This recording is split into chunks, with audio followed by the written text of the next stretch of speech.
Isaiah chapter 9. Nevertheless, there will be no more gloom for those who were in distress. In the past, he humbled the land of Zebulun and the land of Naphtali, but in the future, he will honor Galilee of the nations by the way of the sea beyond the Jordan. The people walking in darkness have seen a great light. On those living in the land of deep darkness, a light has dawned. You have enlarged the nation and increased their joy. They rejoice before you as people rejoice at the harvest, as warriors rejoice when dividing the plunder. For as in the day of Midian's defeat, you have shattered the yoke that burdens them, the bar across their shoulders, the rod of their oppressor. Every warrior's boot used in battle and every garment rolled in blood will be destined for burning, will be fuel for the fire. For unto us a child is born, to us a son is given, and the government will be on his shoulders, and he will be called Wonderful Counselor, Mighty God, Everlasting Father, Prince of Peace. Of the greatness of his government and peace there will be no end. He will reign on David's throne and over his kingdom, establishing and upholding it with justice and righteousness from that time on and forever. The zeal of the Lord Almighty will accomplish this. The Lord has sent a message against Jacob. It will fall on Israel. All the people will know it, Ephraim and the inhabitants of Samaria, who say with pride and arrogance of heart, the bricks have fallen down, but we will rebuild with dressed stone. The fig trees have felled, but we will replace them with cedars. But the Lord has strengthened Rezin's foes against them, and has spurred their enemies on. Arameans from the east and Philistines from the west have devoured Israel with open mouth. Yet for all this, his anger is not turned away, his hand is still upraised. But the people have not returned to him who struck them, nor have they sought the Lord Almighty.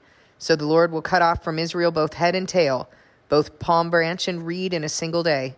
The elders and dignitaries are the head, the prophets who teach lies are the tail. Those who guide this people mislead them, and those who are guided are led astray. Therefore the Lord will take no pleasure in the young men, nor will he pity the fatherless and widows. For everyone is ungodly and wicked, every mouth speaks folly. Yet for all this, his anger is not turned away, his hand is still upraised. Surely wickedness burns like a fire. It consumes briars and thorns. It sets the forest thickets ablaze, so that it rolls upward in a column of smoke. By the wrath of the Lord Almighty, the land will be scorched, and the people will be fuel for the fire. They will not spare one another. On the right they will devour, but still be hungry. On the left they will eat, but not be satisfied. Each will feed on the flesh of their own offspring. Manasseh will feed on Ephraim, and Ephraim on Manasseh. Together they will turn against Judah. Yet for all this, his anger is not turned away. His hand is still upraised. Woe to those who make unjust laws, to those who issue oppressive decrees to deprive the poor of their rights and withhold justice from the oppressed of my people, making widows their prey and robbing the fatherless. What will you do on the day of reckoning when disaster comes from afar? To whom will you run for help? Where will you leave your riches? Nothing will remain but to cringe among the captives or fall among the slain. Yet for all this, his anger is not turned away. His hand is still upraised. Woe to the Assyrian, the rod of my anger, in whose hand is the club of my wrath. I send him against a godless nation. I dispatch him against a people who anger me, to seize loot and snatch plunder, and to trample them down in the mud, like mud in the streets. But this is not what he intends. This is not what he has in mind. His purpose is to destroy, to put an end to many nations. Are not my commanders all kings, he says? Has not Calno fared like Karshemish? Is not Hamath like Arpad, and Samaria like Damascus? As my hand seized the kingdoms of the idols, kingdoms whose images excelled those of Jerusalem and Samaria, shall I not deal with Jerusalem and her images as I dealt with Samaria and her idols? When the Lord has finished all his work against Mount Zion and Jerusalem, he will say, I will punish the king of Assyria for the willful pride in his heart and the haughty look in his eyes. For he says, by the strength of my hand I have done this, and by my wisdom, because I have understanding. I removed the boundaries of nations. I plundered their treasures. Like a mighty one, I subdued their kings. As one reaches into a nest, so my hand reached for the wealth of the nations.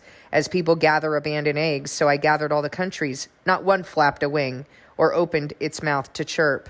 Does the axe raise itself above the person who swings it, or the saw boast against the one who uses it? As if a rod were to yield the person who lifts it up, or a club brandish the one who is not wood. Therefore the Lord Almighty, will send a wasting disease upon his sturdy warriors, Under his pomp, a fire will be kindled like a blazing flame. The light of Israel will become fire, their Holy One a flame. In a single day it will burn and consume his thorns and briars. The splendor of his forests and fertile fields it will completely destroy, as when a sick person wastes away, and the remaining trees of his forest will be so few that a child could write them down. In that day, the remnant of Israel, the survivors of Jacob, who will no longer rely on him who struck them down, but will truly rely on the Lord, the Holy One of Israel. A remnant will return, a remnant of Jacob will return to the mighty God. Though your people be like the sand of the sea, Israel, only a remnant will return. Destruction has been decreed, overwhelming and righteous. The Lord Almighty, will carry out the destruction decreed upon the whole land. Therefore, this is what the Lord Almighty says. My people who live in Zion, do not be afraid of the Assyrians who beat you with a rod and lift up a club against you, as Egypt did. Very soon, my anger against you will end, and my wrath will be directed to their destruction. The Lord Almighty will lash them with a whip when he struck down Midian at the rock of Oreb, and he will raise his staff over the waters as he did in Egypt. In that day their burden will be lifted from your shoulders, their yoke from your neck. The yoke will be broken because you have grown so fat. They enter Iath, they pass through Migron, they store supplies at Michmash. They go over the pass and say, we will camp overnight at Geba. Ramah trembles, Gibeah of Saul flees. Cry out, daughter Gallim. Listen, Laisha. Poor Ananoth, Madmenah is in flight. The people of Gebim take over. This day they will halt at Nob. They will shake their fist at the mount of daughter Zion at the hill of Jerusalem. See, the Lord Almighty will lop off the boughs with great power. The lofty trees will be felled. The tall ones will be brought low. He will cut down the forest thickets with an axe. Lebanon will fall before the mighty one.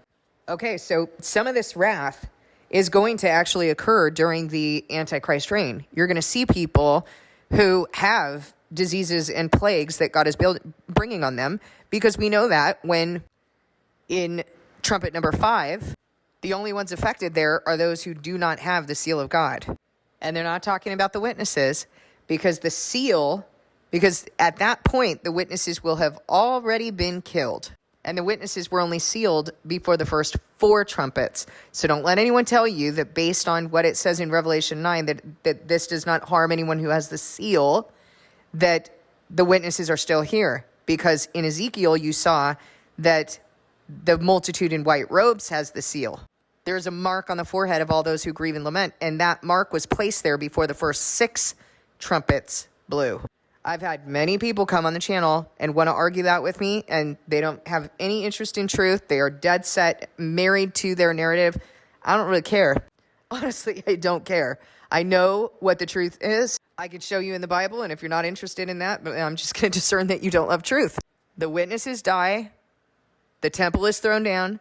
The sanctuary is desecrated, and the daily sacrifice is abolished at the middle of that 7 years. If you don't know what that is, it's because you've not transferred over from the Old Testament to the New, and you're not willing to look at the fact that we are the temple and we are the sacrifice. This would not be talking about anything other than that. But someone was on this channel, someone who had like hundreds of thousands of subscribers, or at least in the tens. I think it was in the tens, like 30,000 or something like that. And they would just repost things that people said and, steal words supposedly from God, which is what the Bible says. And they wanted to argue. And I don't know why they would want to, waste their time with that. Either you want truth or you don't. And if you have that many subscribers, it's probably because you don't. Now, during that 9th trumpet, I'm saying 9 because it's Revelation 9. During the 5th trumpet, 5, 6, and 7 are strictly for the wicked.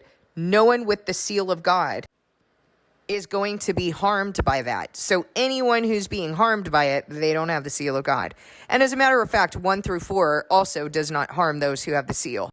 But the major issue is that no one repents after the 5th trumpet. Like from the 5th trumpet on, no one is seen repenting. So no one else is being brought in. You have been separated into one of 2 categories. That's why I press on you so much that you need to make sure of which category you are in, because no one during this time is going to make it. No one is going to be given a second chance. Everyone at this time will either worship the beast or God. And all who worship the beast All whose names have not been written in the Lamb's Book of Life, who worship the beast, receive the mark of its name, the smoke of their torment will rise forever and ever. They will not be saved. I don't know about you, but to me, that's playing with fire, very literally, because you're going to go into the fires of hell. I am not even trying to play with that. So you hear what he's saying. He's going to pursue those who have harmed his people. You don't like thinking about God as a wrathful God? Then avoid his wrath. Fear him and avoid his wrath, because he is a wrathful God. He will lop off the boughs with great power. The lofty trees will be felled. The tall ones will be brought low. He will cut down the forest thickets with an axe. Lebanon will fall before the mighty one. He's not sparing anyone. And he also says, very soon my anger against you will end, and my wrath will be directed toward their destruction. So remember that when you're going through the Antichrist reign. Remember that as it's building up, once the witnesses have died and it's building up to that time when the abomination of desolation is set up, you are going to endure wrath. You are going to experience the consequences of your sin. You are going to be made purified, spotless, and refined. And it's for a time, and then you have eternity. Then his wrath will turn from you. So just remember that we don't deserve anything else. We really don't deserve what he's going to give to us. But if you endure, if you choose him, if you fight this good fight, if you show up for the body of Christ, if you live in the purpose for which he set you apart, you will be saved.